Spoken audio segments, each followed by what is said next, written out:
chapters. If God's nature is really reflected in God's book, the Bible, it is no wonder that we should find it so endlessly fascinating.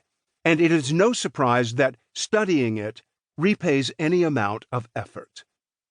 What this audiobook does is to help us make sure that that effort is properly directed and spent. In this audiobook, familiar characters take on new significance. Stories which we've known are important, like the first sin in the Garden of Eden, are placed in their full context, where we can understand that they are even more important than we had realized. We find that God is the creator and humanity his greatest creation. But God and sin do not mix, and so we have the riddle of the Old Testament. How can God be both merciful and yet not clear the guilty, as he claims in Exodus chapter 34, verses 6 and 7? This, our authors say, is the central question of the Bible. But the greatness of our problem simply magnifies the greatness of God's answer.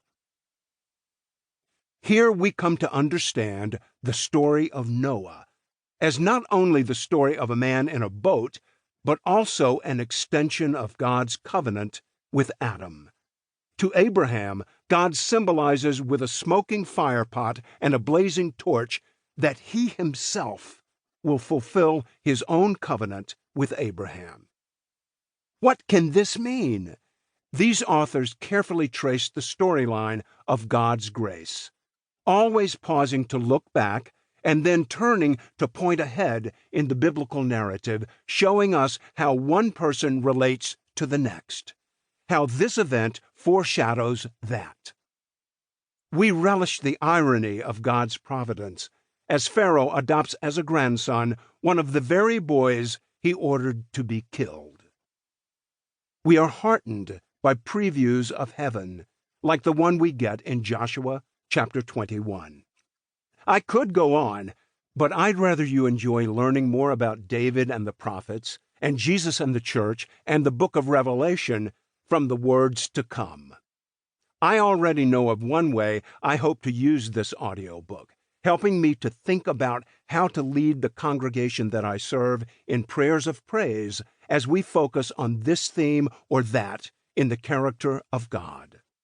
Time after time, this audiobook presents beautiful tapestries of God's similar faithfulnesses from different pages of our Bible, and they all make sense together. And that makes sense because the Bible really is all about Christ from beginning to end.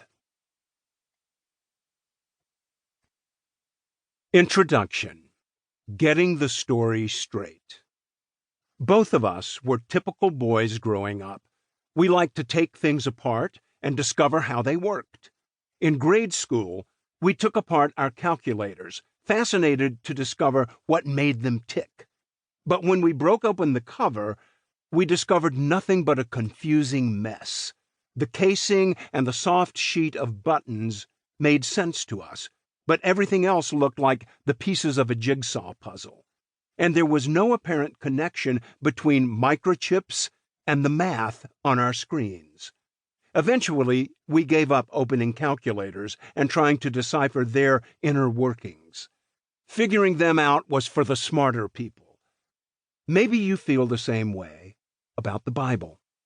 You know that the Bible is a book about Jesus, but when you crack it open and poke around inside, you're not quite sure how it all fits together. Maybe at some point you found yourself interested in knowing more about Jesus and how the entire Bible speaks about him and his work, and you started reading it with curiosity.